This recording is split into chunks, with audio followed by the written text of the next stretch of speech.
Yo, what's up guys? It's me again, Jan Aras. Tara, samahan nyo ako maglaro. Ngayon, mag-start na tayo ng motor para pumunta na tayo sa Gym Sports Center.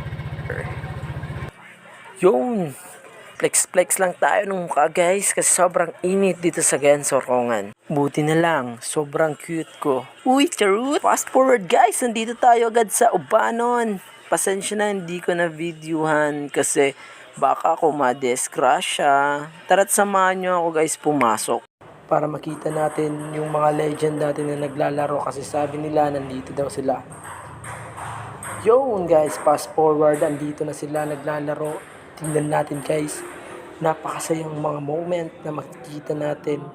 Nung una pa, nandun kami sa Tatak sa may grandstand before, doon sa Tahungan, sa gymnasium.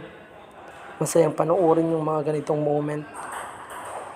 Ngayon, masaya ako kasi nagkakatipon-tipon ulit yung mga Tatak players before dito sa GM Sports Center. Andito guys, makikita nyo si Kuya Leonard Sultan, ang Philippine team ng Catbalogan na naglalaro.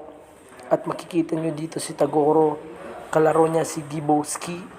Nakikita yung mga chopping skill. Andito naman sa kabilang side na table, makikita nyo si Lodrex Morales, kalaro niya si Chokes TV. Tingnan nyo paano atakihin. Inaatake niya na ng palihim. At ngayon ako naman mga kadap yung papalo.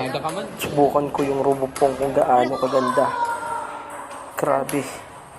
Sobrang nangihina ako. Sobrang ganda ng Robopong. Magaling siyang mag-feed. Gaya din ng tao.